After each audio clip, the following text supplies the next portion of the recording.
अभिनेता, आप क्या समझ रहे हैं मैं कौन हूं और क्या आशा कर रहे हैं मैं क्या कहने जा रहा हूं? आप शायद सोचते हो कि मैं इस नाटक में कोई एक निश्चित इकाई हूं, अभिनेता, प्रस्तुतकर्ता, व्यवस्थापक या कुछ और, परंतु मैं अपने संबंध में निश्चित रूप से कुछ भी नहीं कह सकता। उसी तरह से जैसे इस नाटक के संबंध में नहीं कह सकता, क्योंकि ये नाटक भी अपने में मेरी ही तरह अनिश्चित है। अनिश्चित होने का कारण यह है कि कारण की बात करना बेकार है। कारण हर चीज का कुछ ना कुछ होता है। हालांकि ये आवश्यक नहीं कि जो कारण दिया जाए वास्तविक कारण वही हो। जब मैं अपने ही संबंध में निश्चित नहीं हूं तो किसी और चीज के कारण अकारण के संबंध में निश्चित कैसे हो सकता हूं?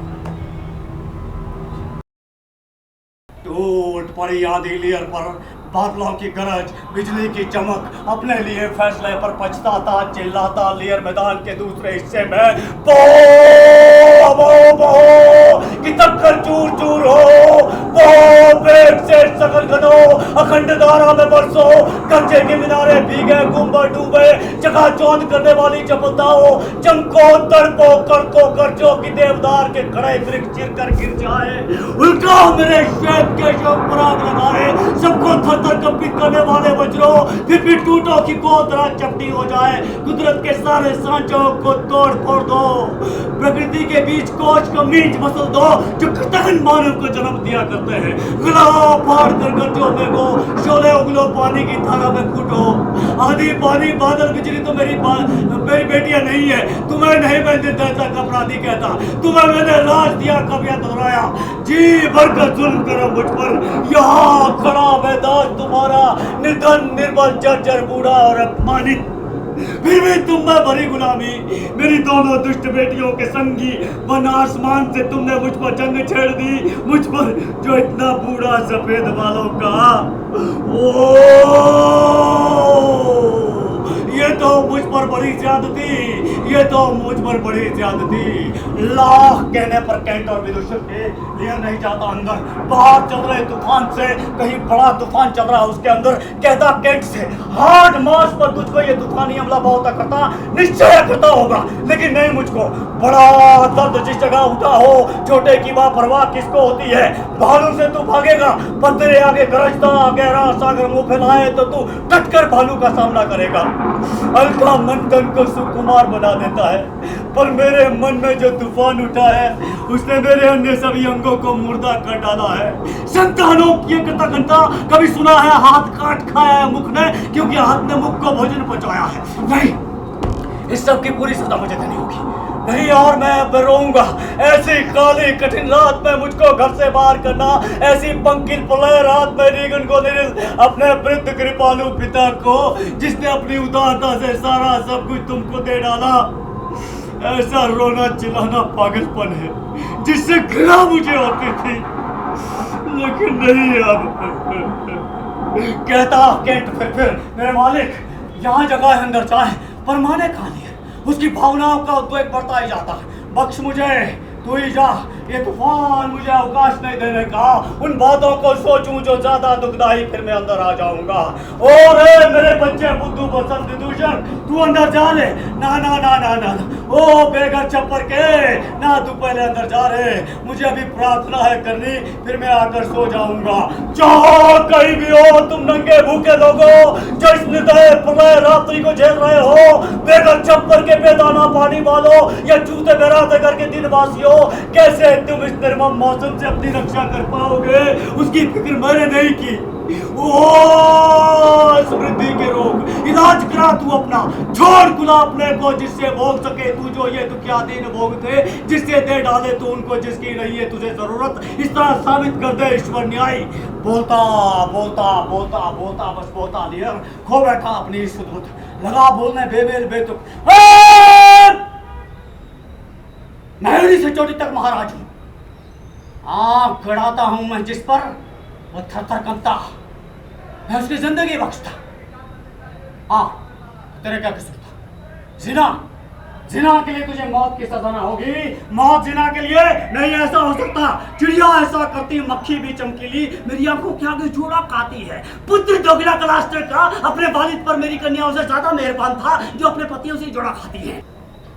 तुगलक के इस ख्वाब से दिल्ली के अमीर उमरा, जो सल्तनत दिल्ली से दौलताबाद ले जाने पर परेशान थे, वो शहाबुद्दीन को आगे करके सुल्तान का कत्ल करने की योजना बनाते हैं। वो इस वक्त जब सुल्तान इबादत कर रहे होते हैं और बिना हथियार के होते हैं। यह भी योजना बनाई जाती है कि सुल्तान को नमाज के वक्त तक बातों में लगाए रखें, ताकि वो मस्जिद ना जा सके, नमाज वहीं अदा करें।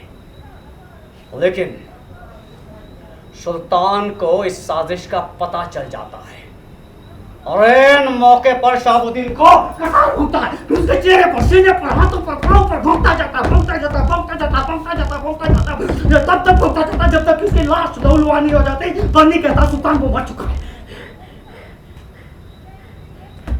ओह, बेदार सा होकर पीछे हटता है, एकाएक नफरत से भरकर हथियार फेंकता है।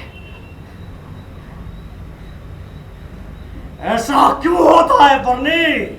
जिन पर हम यकीन करते हैं वही आखिर बागी क्यों हो जाते हैं? तुम्हारी कैसी उलझी हुई पहले है बर्नी?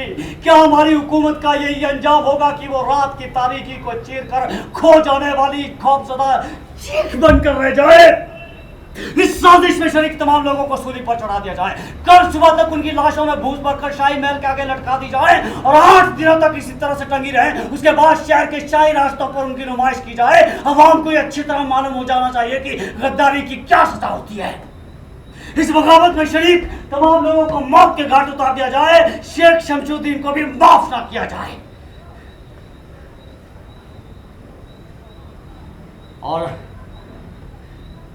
शहाबुद्दीन के वालिद को कुछ बताने की जरूरत नहीं है। नजीर, कल ही शहर भर में मुनादी करवा दो कि शाही महल में एक नाकाम दंगा हुआ, जिसमें 5 अमीरों ने इबादत कर रहे सुल्तान का कत्ल करने की कोशिश की, लेकिन वफादार शहाबुद्दीन ने अपनी जान पर खेलकर सुल्तान की जान बचा ली और सुल्तान की सलामती की खातिर अपनी जिंदगी कुर्बान कर दी। फिर शहाबुद्दीन के वालिद को हमारी तरफ से दावतनामा भिजवा दो कि वो अपने दिलेर फर्जंद शहाबुद्दीन के जनाजे में शरीक होने के लिए दिल्ली तशरीफ लाए। शाही रस्म के साथ मरहूम को दफन किया जाएगा और रियाया को ये यकीन हो जाए कि हमारी जान बचाने की कोशिश में ही शहाबुद्दीन का इंतकाल हुआ है। और भी 2 काम अंजाम देने हैं नजीब। फौरन ऐलान कर दो कि दिल्ली की रियाया दौलताबाद जाने के लिए तैयार हो जाए। 1 महीने के अंदर अंदर तमाम दिल्ली खाली हो जाए, कोई भी शख्स यहाँ पीछे न रह जाए। अब हमारे रहम और करम से यहाँ कोई फैज़याब ना होगा।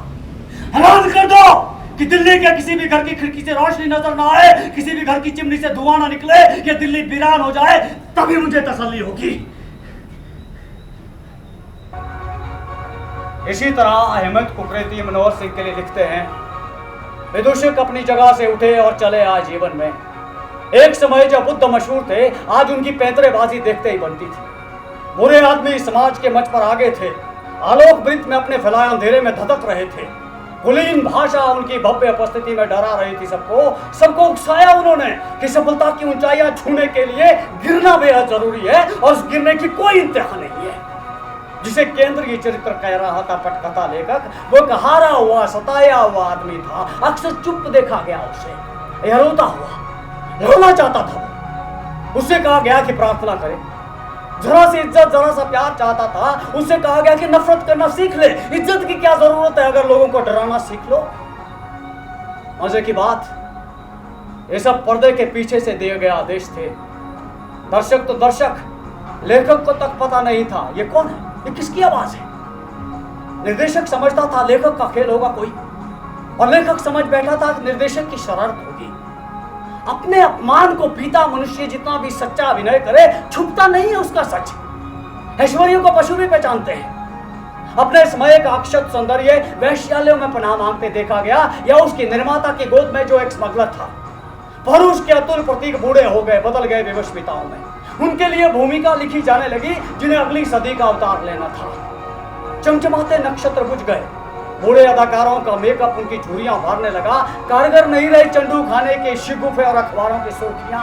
मिट्टी हो गई सारी साज संभाल। बहुत कम यादों में बचा हुआ वो जादू जैसा अभिनय मामूली काम को आने के गुहार में दब गया। मान प्रेक्षालय हो गए जर्जर। जिन्हें नवाजा गया था पुरस्कारों से, फालतू भीड़ में चुप है। एक ऐसा हुजूम घेरे हुए है जिसकी नहीं है कोई शक्ल। एक दूसरे से लूटने छीनने की जुगत में, खुद को बचाए रखने के लिए दूसरों को मारने के शोर में हिंसा का मलबा इकट्ठा हो रहा है। संवाद विलाप में बदल गए हैं, गीत करुण संगीत में। चिढ़ाते नहीं है वर्जित दृश्य, स्त्रियों का पवित्र शोक रोमांचित नहीं करता। बच्चों की लुका छिपी हो गए हैं प्रेम के बिंब। क्लाइमैक्स में जो दिल चीर कर दिखा रहा है वो मुंह का अभिनय नहीं कर रहा, उसकी आवाज दबा दी गई है। किसी और की आवाज में रुलाई बनकर फूट रहा है उसका स्वागत। कहानी कहाँ है पूरी? एक अधूरा आलेख है जीवन, जिसके पात्र अभी ढूंढे जा रहे हैं। घटनाओं का भी घटना है। ताकतवर आवाज खो गई है उजाले में, रोशनी बन गई है धुआं।